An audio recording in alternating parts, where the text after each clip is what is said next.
This operational summary of Thinking Fast and Slow by Daniel Kahneman is designed as a distilled, high-efficiency version of one of the most influential works ever written on human cognition, judgment, and decision-making.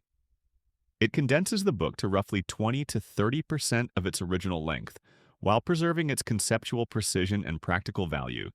Every idea, theory, and model essential to understanding how people think, decide, and err has been retained.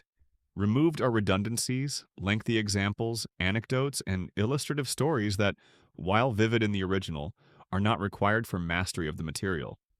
The purpose of this edition is not to simplify Kahneman's thought, but to operationalize it.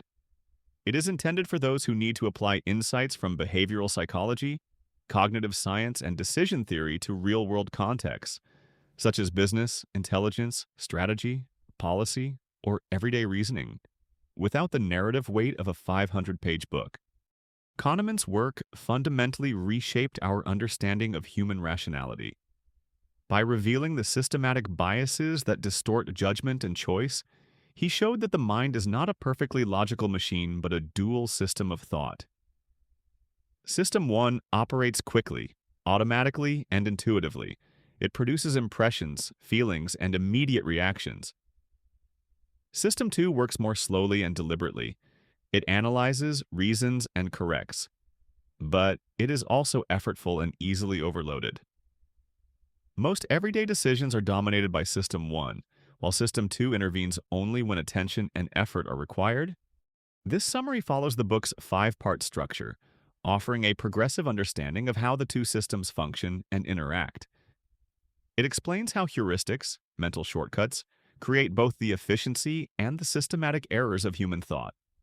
It traces the origins of prospect theory, which describes how people perceive gains, losses, and risks in predictably irrational ways. It concludes with the distinction between the experiencing self and the remembering self, two psychological perspectives that shape our sense of happiness and well-being. Readers should approach this work as a manual for mental clarity, a guide for identifying cognitive illusions, resisting overconfidence, and improving judgment in complex, uncertain situations. Kahneman begins by illustrating how effortlessly the mind generates perceptions and judgments. When we see an angry face, we instantly recognize the emotion and may even anticipate what the person might do next. This is fast thinking. In contrast, solving a multiplication problem like 17 by 24 requires slowed, deliberate steps. This is slow thinking. These two modes correspond to System 1 and System 2, terms introduced by psychologists Keith Staunovich and Richard West. System 1 operates automatically and quickly with little effort or voluntary control. It detects patterns, completes familiar phrases, recognizes emotions, and reacts intuitively to the world. System 2 directs attention to demanding tasks such as reasoning, calculation, and self-control. It is associated with deliberate choice and focused concentration. Although we tend to identify with System 2, the reflective self that plans and decides, System 1 actually shapes most impressions, feelings, and behaviors.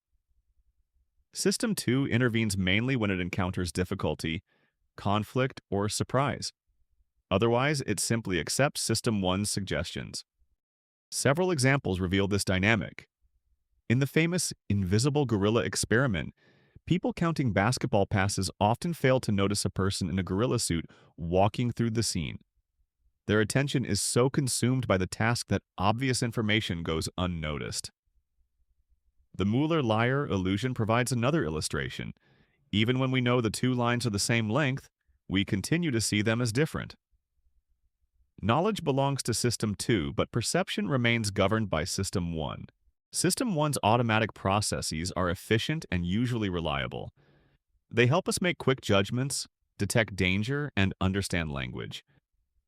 Yet these same processes also generate cognitive illusions, errors that persist even when we know they are wrong. Because System 1 cannot be turned off, we depend on System 2 for monitoring and correction. Kahneman compares the two systems to agents sharing control of the mind. System 1 generates impressions and impulses. System 2 evaluates and may override them. When environments are predictable, System 1's rapid judgments are often accurate. but it tends to simplify complex problems, substitute easy questions for hard ones, overlook statistics, and favor coherent stories over evidence. Conflict between the systems is constant. System 2 must resist automatic reactions, such as the impulse to read distracting words in a color naming task or to respond instinctively in social situations. It is responsible for self-control, staying polite when irritated, resisting temptation, or keeping focus when mentally strained. But sustained vigilance is costly. System 2 is slow and easily fatigued, so we often default to System 1. Kahneman's central message is that our cognitive architecture is a partnership between intuition and reasoning. This division of labor is efficient but imperfect. Fast, intuitive judgments enable quick action, but produce predictable errors. Slow, deliberate reasoning can correct them, but cannot oversee everything. Understanding when each system dominates and when to activate the slower one is essential for clearer thinking and better decision-making. Kahneman examines how mental effort defines System 2. This system requires concentration, self-control, and the deliberate allocation of attention. When System 2 is active, we feel cognitive strain. When it relaxes, automatic processes take over. He illustrates this through the add 1 experiment. Given a sequence like 5294, participants must repeat each digit increased by 1, 6305. Within seconds, the task becomes mentally exhausting, pupils dilate, heart rate rises, and the mind approaches its limits. This demonstrates that cognitive capacity is finite and that mental effort has measurable physiological costs. The harder the task, the greater the pupil dilation, up to the point of exhaustion. Kahneman and his colleague Jackson Beatty measured these effects by filming participants' pupils during such tasks. They observed an inverted V pattern. Effort ramped up, peaked at maximum strain, and declined once the task ended. As soon as participants stopped, their pupils contracted, an outward sign that System 2 had disengaged. Their research also showed that intense concentration can make people effectively blind. During the Add 1 task, participants often failed to notice a target letter flashing on the screen, even while looking directly at it. This mirrors the invisible gorilla phenomenon. Focus on one demanding task excludes awareness of others. System 2's resources are limited, and when fully occupied, both perception and attention suffer. Kahneman uses the pupil as a metaphor for mental energy. Like an electrical power source, it can support only a limited number of tasks at once. When attention is fully devoted to one activity, little remains for anything else. The mind automatically prioritizes the most important task while shutting out irrelevant inputs. As people develop skill, tasks require less attention. What once demanded System 2's effort becomes automated and shifts to System 1. This reflects the law of least effort. The mind conserves energy, favoring the easiest path that achieves its goal. Familiarity and practice gradually reduce the cost of thinking. Effort is required whenever we must hold information in memory, follow rules, or override habitual responses. System 2 is unique in its ability to apply task sets, specific instructions that guide behavior, such as counting the number of times a letter appears on a page or concentrating on a single sound in a noisy environment. Switching between tasks, however, is difficult and drains mental energy, especially under time pressure. Cognitive effort increases with time constraints and memory load. Tasks like add 3 or mental multiplication demand rapid switching and sustained focus. The harder the task, the faster System 2's resources are depleted.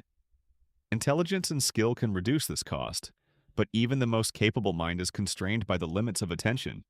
The chapter concludes that System 2 operates as a scarce resource, constantly rationing effort according to the law of least effort. We engage it only when necessary. Otherwise, System 1 governs our behavior. Understanding how attention is consumed and how easily it becomes depleted is essential for mastering our thinking and preventing errors caused by cognitive fatigue. Kahneman begins by noting that System 2 is inherently reluctant to engage. Although it governs reasoning, discipline, and self-control, it instinctively conserves energy.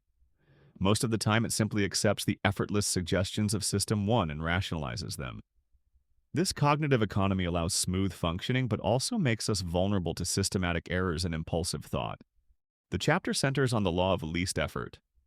The human mind, like the body, chooses the path that requires the least energy. We avoid sustained mental strain unless forced to confront it. Routine behaviors, habits, and intuitive judgments are preferred because they demand little attention. Consequently, System 1 governs most daily behavior, while System 2 becomes active only when contradictions or obstacles appear. To illustrate this interplay, Kahneman discusses the Stroop effect. Naming the color of the ink, e.g., saying green when the word red is printed in green, creates hesitation. Reading is an automatic System 1 process. Identifying ink color requires System 2. Overriding the automatic response makes the effort visible. This resistance to effort reveals an essential truth. Deliberation is unnatural. Even when accuracy is important, we often rely on first impressions. System 1 rapidly generates plausible answers, and unless summoned, System 2 tends to accept them. It takes concentration to question an easy answer or to recognize that a problem is more complex than it appears. Kahneman notes that attention and self-control draw on a single, limited reservoir of mental energy. The more we invest in one task, the less remains for others. Research on ego depletion supports this. People who exert willpower by resisting temptation, maintaining politeness, or ignoring distractions perform worse on subsequent tasks requiring focus or reasoning. When cognitive resources run low, System 2 weakens and System 1 dominates. This depletion influences moral judgment, rationality, and fairness. Studies show that fatigue increases impulsivity and reduces ethical behavior. One striking example: judges are far more likely to deny parole just before lunch than after eating. A tired System 2 defaults to the easiest decision, saying no. Similarly, people under cognitive strain become more susceptible to stereotypes, false statements, and impulsive purchases. System 2's reluctance has evolutionary roots. Engaging deliberate thought is metabolically costly, and in ancestral environments, quick intuitive reactions were usually sufficient. In modern life, however, full of complexity, abstraction, and long-term planning, this ancient efficiency often backfires. People rely on intuition where analysis is required, mistaking cognitive ease for truth. Kahneman distinguishes between controlled attention and deliberate reasoning. Controlled attention is required to stay focused in a noisy room or navigate heavy traffic. Deliberate reasoning involves logic, problem-solving, and resisting emotional or impulsive reactions. Both require System 2 and are easily compromised by fatigue, distraction, or stress. The chapter ends with a key insight. The quality of our thinking depends less on intelligence than on vigilance. Even highly intelligent people fall prey to bias when System 2 fails to challenge System 1's shortcuts. The mind's preference for cognitive ease, its tendency to accept comfortable answers, explains why judgment errors are universal and predictable. Recognizing this laziness is the first step toward countering it. Kahneman explains that System 1 operates through associations, linking ideas, sensations, memories, and emotions into coherent patterns. When one thought is activated, related concepts automatically surface. This process, known as associative activation, is the core mechanism of fast thinking. It enables intuition, creativity, and rapid understanding, but it also generates bias and illusion. Hearing the word banana, for example, instantly brings to mind yellow, fruit, or even monkey. These associations arise without conscious effort. The mind functions like a vast network in which each idea triggers others in a cascade of perceptual, emotional, and semantic links. Kahneman calls this network the associative machine, a self-organizing system that strives to create the most coherent story possible from incoming stimuli. Because System 1 is continuously active, even subtle cues can influence thoughts and behavior. Studies show that people walk more slowly after reading words related to old age or behave more politely after seeing words associated with courtesy. This phenomenon, known as priming, demonstrates how associations shape action beneath awareness. Once a concept is primed, related ideas and behaviors become more accessible, guiding perception and response without deliberate intention. Priming also affects emotions and judgments. Seeing a smiling face for a fraction of a second can make us feel more positive about unrelated things encountered afterward. Physical sensations exert similar effects. Holding a warm cup of coffee leads people to judge others as more friendly and trustworthy than when holding a cold one. These findings suggest that the mind seeks coherence between sensations, the environment, and internal thoughts, a continuous alignment driven by System 1. This coherence helps create quick understanding, but it also fosters cognitive illusions. Once System 1 forms a consistent interpretation, it tends to discount evidence that contradicts it. Kahneman refers to this as associative coherence. The mind prefers stories that feel smooth and complete, even if they are inaccurate.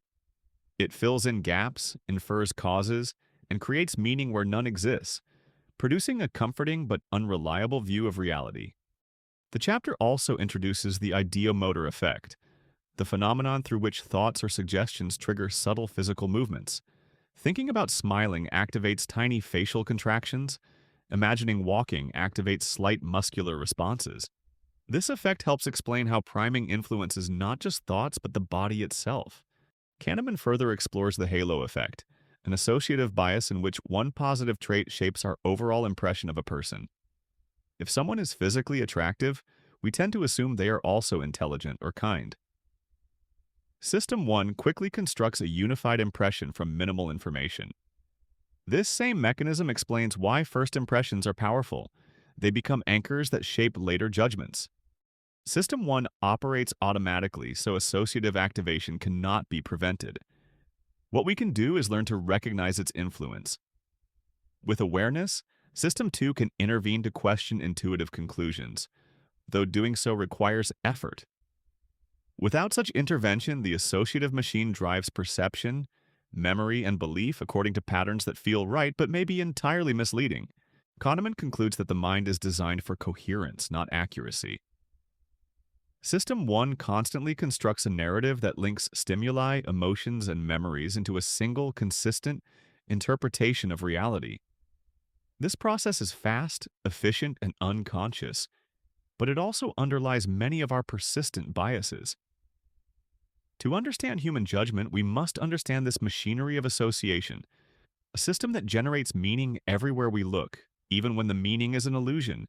Kahneman introduces the concept of cognitive ease, the sense of comfort and fluency we experience when processing information.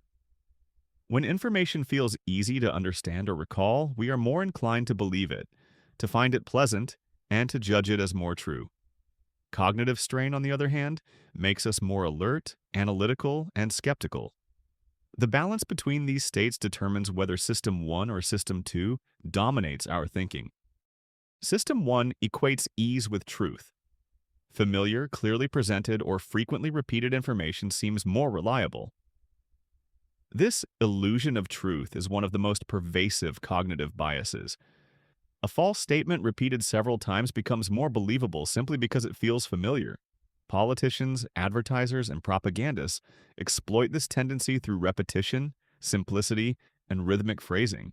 Kahneman identifies several factors that create cognitive ease: repetition, clear typography, high contrast, legibility, and familiarity. Experiments show that statements printed in bold, easy-to-read fonts are judged as more truthful than those in faint or complex scripts. Even a name that is easy to pronounce is perceived as more trustworthy. Ease feels safe, difficulty feels uncertain. Fluency affects more than belief. It influences mood, memory, and creativity. When we are at ease, System 1 dominates. Our mood improves, intuitive connections arise, and creativity increases. Under strain, System 2 takes control, making us more vigilant and analytical but less happy and less inventive. Cognitive strain is uncomfortable, yet it produces more accurate thinking. Kahneman uses the classic bat and ball problem to show how ease misleads us. The intuitive answer, 10 cents, feels simple and fluent, so it comes to mind immediately. Only deliberate reasoning reveals the correct answer is 5 cents. Because System 1 favors ease, we accept the intuitive answer unless System 2 is engaged. Ease also governs familiarity and recognition. System 1 uses a sense of familiarity as a proxy for truth. If something feels familiar, we assume it is valid. This explains why repeated slogans, faces, and ideas become more persuasive. Kahneman calls this the familiarity illusion, a fundamental mechanism behind persuasion, stereotypes, and false memories. Even small contextual cues can nudge us between ease and strain. Bright light, pleasant music, or a good mood make ideas feel fluent and encourage acceptance. Dim light or a slight frown induces mild strain, promoting critique and careful thinking. Our environment thus shapes not only what we think, but how we think. Kahneman emphasizes that cognitive ease itself is not inherently good or bad. It supports quick, efficient functioning in familiar situations. But it becomes dangerous in contexts requiring scrutiny, financial decisions, strategic assessments, or moral judgments, where comfort can mask error. He concludes that recognizing the presence of ease or strain is essential for self-awareness. When something feels obvious, smooth, or intuitively right, we must consider that it may simply be fluent, not necessarily true. System 1 equates clarity with correctness. System 2 must step in to question that feeling. Clear thinking often begins with the discomfort of doubt. Kahneman explores how System 1 interprets the world through expectations and causal stories. The mind continuously builds a model of what is normal, using past experiences to predict what will happen next. When events conform to these expectations, we experience cognitive ease. When something deviates, System 1 generates surprise and instantly seeks a cause to explain it. The brain's primary instinct is to make sense of the unexpected. Surprise, Kahneman explains, is a signal that something in our mental model needs updating. But instead of analyzing all possible explanations, System 1 tends to leap to the most coherent and emotionally satisfying one. This rapid creation of a story restores a sense of order, but often at the expense of accuracy. System 1 operates by forming associative norms, patterns of what makes sense based on experience. If someone says peanut butter, the mind instantly anticipates jelly. When a highly unlikely or incongruent event occurs, say peanut butter and tuna, it triggers surprise. The strength of the reaction depends on how strongly the violated norm was established. Kahneman distinguishes between two types of surprise. Passive surprise occurs when something unexpected happens but does not demand action, such as seeing snow in May. Active surprise demands immediate adjustment, such as when a car suddenly swerves into your lane. In both cases, System 1 reacts instantly to update its model of reality, while System 2 may later step in to analyze the event. The search for causes is automatic and deeply human. System 1 is a machine for jumping to conclusions, wired to connect events through cause and effect reasoning even when none exists. We are uncomfortable with randomness. We prefer coherent explanations. This tendency gives rise to illusory causation, seeing patterns in coincidences, inferring motives from accidents, or attributing outcomes to personal traits rather than chance. Kahneman cites classic experiments showing how easily people create false causal stories. When shown random sequences of coin tosses, most perceive streaks or intentional patterns. When told a fabricated narrative about someone's behavior, people instantly infer personality traits or motives. In both cases, System 1 constructs meaning, and System 2 rarely questions it. He introduces the concept of narrative coherence. System 1 builds stories by connecting dots into a smooth chain of cause and effect. These stories feel satisfying because they reduce uncertainty and fit our mental norms. However, the smoother the story, the less likely we are to notice missing information. This leads to the illusion of understanding, the belief that we comprehend complex events when, in fact, we've merely created a plausible story. Emotions amplify this effect. When surprise triggers fear, anger, or curiosity, the drive for causality intensifies. We search not only for any explanation, but for one that fits our feelings. Anger, in particular, simplifies complexity by focusing blame on individuals rather than systems or chance. Thus, emotional coherence replaces logical coherence. Kahneman also notes that our expectations adapt quickly. Once an unexpected event is explained or repeated, it becomes the new normal, requiring greater deviation to trigger surprise again. The mind continually updates its database of normality, which shapes perception and judgment. What once shocked becomes ordinary through familiarity. The chapter's central message is that System 1's hunger for causal order shapes all human understanding. It enables learning and prediction, but also fuels superstition, stereotyping, and overconfidence. Because System 1's goal is not truth but coherence, we live within self-reinforcing mental models that filter the world through expectation and story. The antidote, Kahneman implies, is vigilance, recognizing that a compelling story is not necessarily a true one, and that the comfort of explanation often masks the chaos of reality. Kahneman examines how System 1's design to generate quick, coherent interpretations of reality makes it both efficient and error-prone. He calls it a machine for jumping to conclusions. The mind is built to form stories rapidly and confidently from limited data, often substituting intuition for analysis. This capacity for instant pattern recognition is vital for survival, but it also ensures that we see meaning, intention, and consistency even where none exist. At the heart of this mechanism lies a principle called "what you see is all there is" Wysiati. System 1 forms judgments and beliefs based solely on the information currently available, ignoring what is missing. It cannot account for unknowns. It constructs the most plausible story from what's at hand and feels no need to question its completeness. Once the story feels coherent, System 2 typically endorses it without further scrutiny. Kahneman illustrates this with the Linda problem.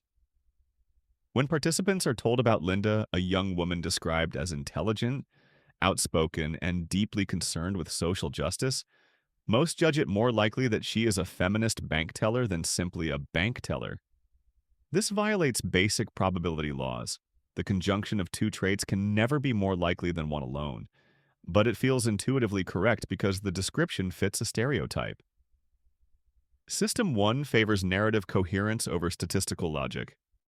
This tendency explains why small samples and anecdotes are so persuasive. People often draw broad conclusions from a few vivid cases, ignoring base rates and uncertainty. The mind is built to connect dots and fill gaps, not to calculate probabilities. System 1 is content with incomplete information as long as the pieces form a believable pattern. Kahneman contrasts this intuitive process with the cautious reasoning of System 2, which could correct these errors if it were engaged. But System 2 is lazy.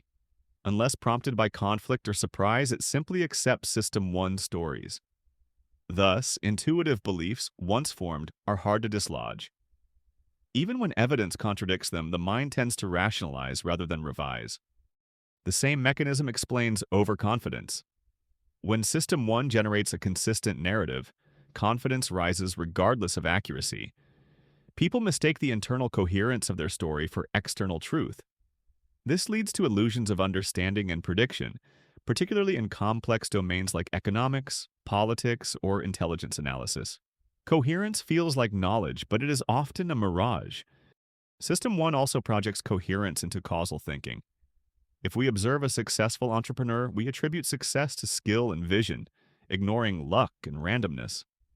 We build linear stories, hard work, success, because they fit our mental model, even though chance often plays a dominant role. Once again, Wysiati filters reality to match expectation.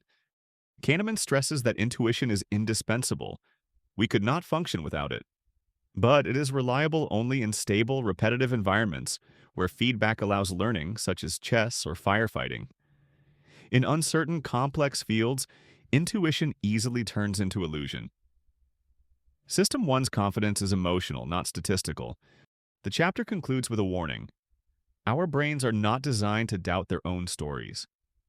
The very mechanisms that make thinking fast and adaptive, pattern recognition, coherence, and confidence, also make it prone to error. To think clearly, One must learn to slow down, ask what information is missing, and remember that what feels true is not always so. Kahneman explains that most of our judgments, evaluations, choices, and impressions are not the result of deliberate reasoning, but of substitution. When faced with a difficult question, System 1 unconsciously replaces it with an easier one and answers that instead. The substitution happens automatically, producing quick, confident responses that feel right even when they are logically wrong. For example, if asked, "How happy are you with your life?" people often substitute the easier question, "What is my mood right now?" The answer depends more on their immediate feelings than on a full assessment of their circumstances. This mechanism of attribute substitution explains why intuitions are often misleading. They respond to emotional or accessible cues rather than to the question actually asked. System 1's judgments are based on mental heuristics, or shortcuts that simplify complex evaluations. When something is difficult to measure, like probability, frequency, or value, we unconsciously substitute a more available attribute: ease of recall, vividness, or emotional reaction. Thus, we may judge events that are easier to imagine as more likely, or people who are more likable as more competent. Kahneman shows that even perceptual judgments rely on substitution. When we estimate the size, distance, or brightness of an object, our visual system uses cues that usually work but sometimes deceive us, as in optical illusions. Cognitive judgments work the same way. They are fast and approximate rather than analytical. System 1 seeks coherence, not precision. The chapter distinguishes between intuitive judgments, spontaneous impressions we accept as true, and deliberate judgments which require System 2's effort to analyze and verify. Most of the time we live in the first mode. System 1 produces continuous assessments of reality: friend or foe, safe or risky, pleasant or unpleasant. These evaluations occur automatically, forming the foundation of all decisions. Kahneman introduces the concept of intensity matching, another form of substitution. When asked to express a preference, "How much would you pay to save dolphins?" we often translate the emotional intensity of our reaction into a numerical value, even though there's no logical scale between feeling and money. The mind's ability to match intensities across domains, between anger, brightness, or importance, allows quick decisions but also irrational comparisons. Judgments are further shaped by affect, the emotional coloring of thought. Positive feelings make us more trusting, creative, and prone to risk-taking, while negative moods make us skeptical and analytic. Mood acts as a signal. Ease and pleasure tell System 1 that the environment is safe, encouraging intuitive shortcuts. Tension and discomfort trigger System 2's caution. Kahneman stresses that substitution and heuristics are not flaws but adaptive strategies. They enable rapid decision-making when information is limited. However, their reliability depends on context. They work well in familiar, predictable situations but fail in complex or abstract ones where logic and statistics matter. He illustrates this with the question substitution triangle. Target question, the difficult one we intend to answer. Heuristic question, the easier one System 1 actually answers. Observed answer, the product of substitution, often misleading but subjectively convincing. System 2 can correct these errors, but only if it detects that substitution has occurred, a task it rarely performs spontaneously. The problem, Kahneman notes, is not that people are irrational, but that System 1's intuitive confidence conceals its shortcuts. The chapter concludes with a practical lesson. To think clearly, one must pause and ask, is this the real question I'm answering, or an easier one? Recognizing substitution is the first step toward reasoning deliberately rather than intuitively, and toward understanding how judgments truly happen. Kahneman deepens his discussion of attribute substitution, showing how the mind routinely answers easier questions than the ones it is asked, without realizing the switch. This process explains many everyday errors in judgment and decision-making. The substitution happens automatically in System 1 and is accepted by System 2 because the answer feels intuitively correct. He illustrates this with the affect heuristic, the tendency to let our emotions dictate judgments. When we face a complex evaluation like, "How risky is nuclear power?" or "Should I invest in this company?" we often substitute the question, "How do I feel about it?" Our emotional reaction, fear, dislike, enthusiasm, becomes the answer. Positive feelings lead to underestimating risks and overestimating benefits, while negative emotions do the opposite. This mechanism explains the stability and polarization of public opinion. People form judgments based on emotional associations rather than factual analysis. If something feels good, System 1 assumes it is good. Kahneman emphasizes that these emotional shortcuts can be useful. They simplify decisions in daily life. But they also make us systematically biased, especially in matters involving risk and uncertainty. A key finding from experiments is that when asked about global judgments, for example, how happy are you with your life? People rely on transient factors such as mood, weather, or recent experiences.